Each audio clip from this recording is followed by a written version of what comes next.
to Closet Conversations. Today is day 8 of the California shelter-at-home mandate, where I, as a reseller and co-owner of a luxury consignment shop, am managing my time and sharing that with you. Today was not the most productive day I've ever had, but mostly because I don't have all the tools I need. So I was very glad to finally get my iPhone back that had been repaired by the I Repair It Fast people here in Pasadena.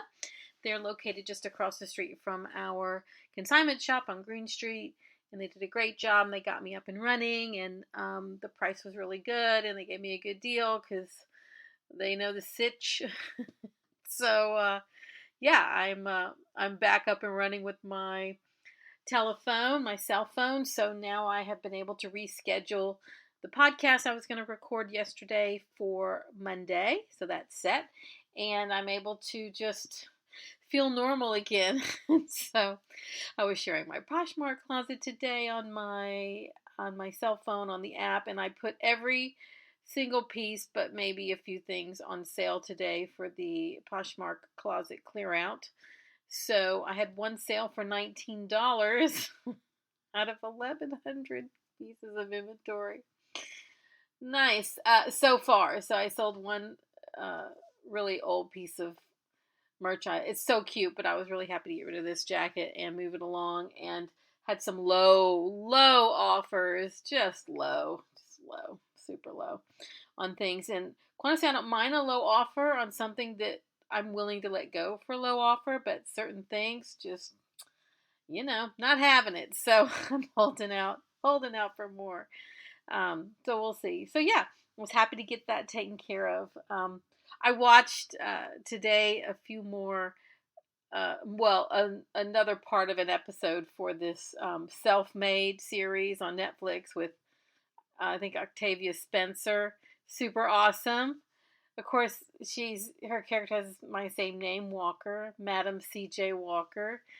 So it's really fun to watch her go through the ups and downs of a business. And you know what's so interesting? My takeaway is that I always like things to be very black and white. And life is so gray. And the path is so winding and varied. And nothing is ever very clear cut on how things are achieved. And that is a lesson I continue to learn in my life, that things are not the way I want them to be. They're not straightforward. They're kind of wiggly, zigzag.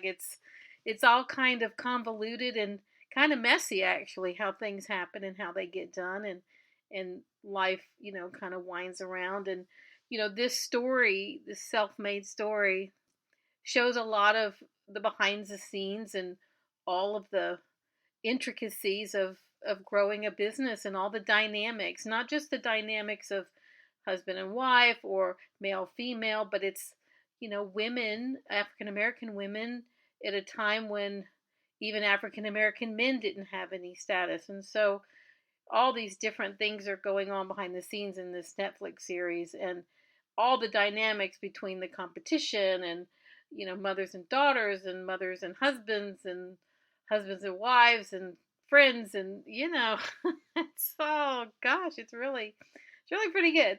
And even, I know this is a movie, but it is based on someone's real life, but again, nothing happens in a very straightforward manner, and that is something to remember as we pivot and try to figure out our next steps.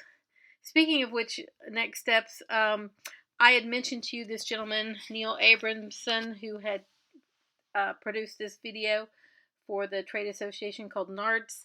He put out a second video, a recent, not a second video, he's done many, but he put out another video on the topic today, going over in a little more detail about the CARES bill and how people are affected and what people can look to have happen and what they can apply for. So that video will then be added to my Facebook page called JennieGirl Loves Resale, Retail, and Consignment, and you can look for it there. If you haven't joined, it'd be great for you to have you in the group.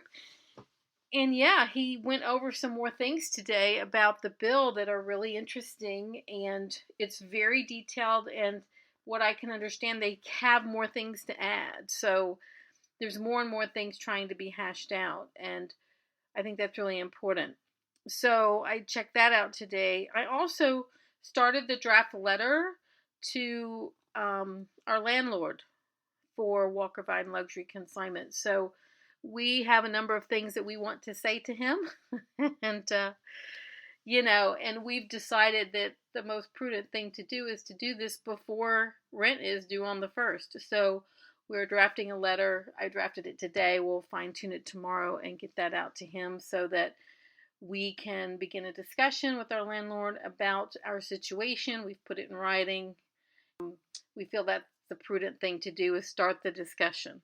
So I better let everyone know what's going on. And everyone does know what's going on. This is the thing. If you don't know that there's a virus going around the world, then you're under a rock somewhere, because this is common knowledge. So everyone who has tenants, whether they are commercial tenants or residential tenants, know that when the first comes, we're it might be a shock. And so we're putting everything in writing. I'm going to be drafting a letter to my landlord as a residential tenant. I'll be drafting that letter as well, again, to put everyone on alert and put everything in writing. Today, I did go ahead and do the eBay deferral. It only took me 2 clicks. So if you sell on eBay, they are offering all kinds of things for reseller, including the ability to defer your fee payment. And we have a monthly subscription, so you pay that monthly fee plus the other fees for your sales. And we put in the deferral. It took like 30 seconds. It was 2 clicks and it was done. So if you haven't done that and you want to do it, you can defer your fee payment that might be coming up for our business together, Walker Viden. It comes out around the 1st. So we went ahead and put that deferral in. My other company, it comes out around like the 15th. But I went ahead and put that in as well. So that's been done. And we are deferring every single solitary thing we can defer. Some things we're not deferring that we probably could, things that automatically come out. But some of this that we can defer, we're doing it. And we're going to conserve cash, and we're going to try to figure out who gets paid what when. And that's kind of where our focus is. So I think it's really, really important. The next thing we're going to do is work on what we're going to tell our consigners. So we haven't figured out that yet, but we're thinking about what we're going to say to everyone, whether that might be in writing or a phone call.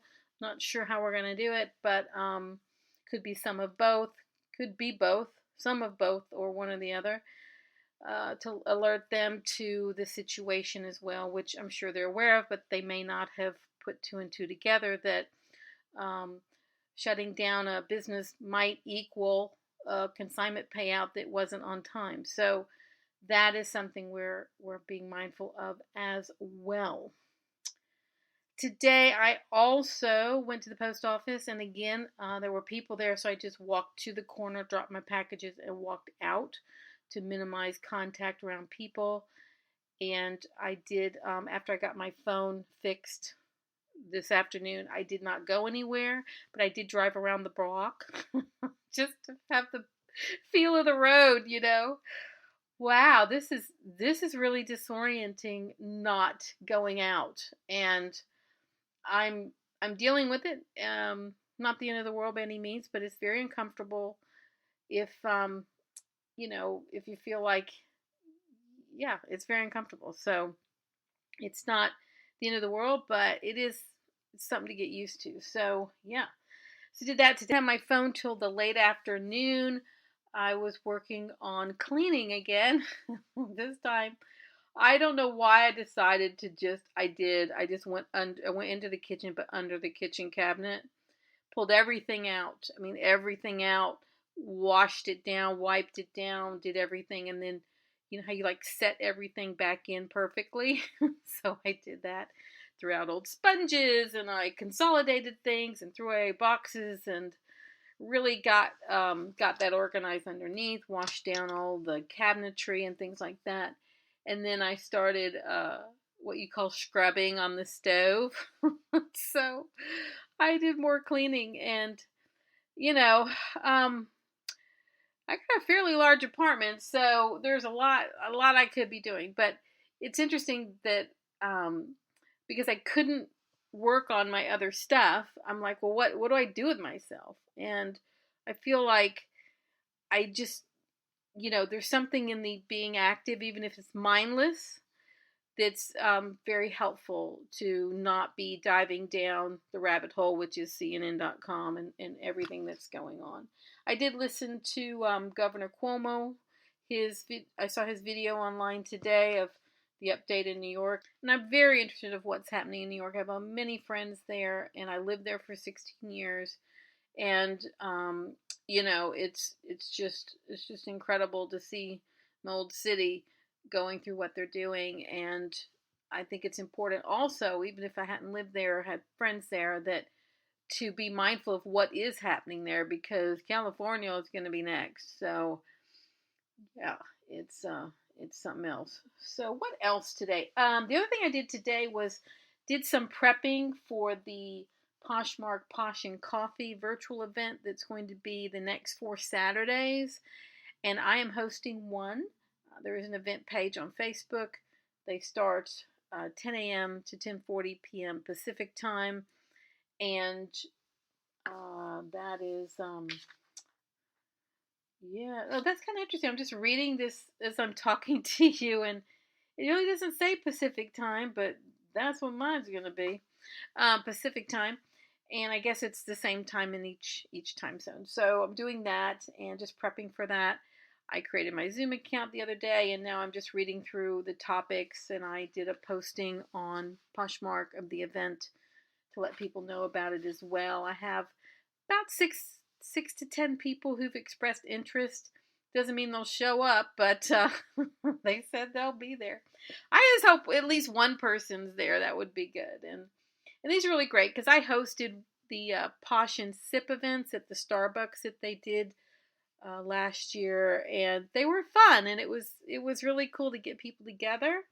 And mostly when we did them before, we had an occasional repeat person, but each time it seemed to be people coming for the first time, so that was really cool, and got to meet everyone. So this is basically the same thing, but it's virtual.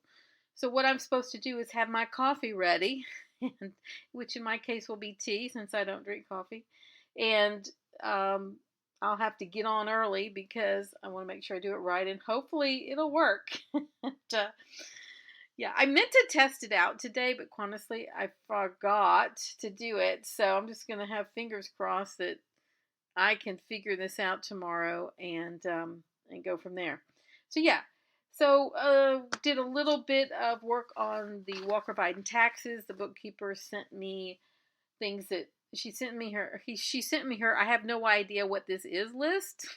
So it's a list of transactions because we have a new bookkeeper this year who's not familiar with us. So she's like, what's this for? And what is this? And what is this? And so I have to give her the scoop. So did some time researching that today, and I'll get back to her on that.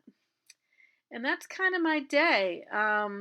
Yeah, nothing too exciting, but I am up and running again with my phone so I can get my podcasts going again for the guests. And obviously the one I'm doing now doesn't require a phone because it's just on my computer. But yeah, that was my day. Nice and simple. I did walk today. I did some walking where I could have taken a car, and I decided to walk just to get some exercise because this staying at home is really tough on the body. So I did walk from my home to my store and across the street to the phone place. So that was kind of good. I went this morning, but it wasn't ready. And then I came back a second time with my car, and just that little bit of walk was nice. It was my day. Not too exciting, but, not a bad day. And I'm very, very lucky that I am healthy and at home and sheltering myself and taking care of business and taking care of things that I've put off and just taking it one day at a time. That's really all we can do. So thank you for joining me on another episode of Closet Conversations. I look forward to having you with me on a future podcast. If you like the song you heard at the beginning, it's called Black Hat. It's written and recorded by Jennie Walker and Tommy Farragher. It's from the album Night Flight to London, and it's available on iTunes worldwide now.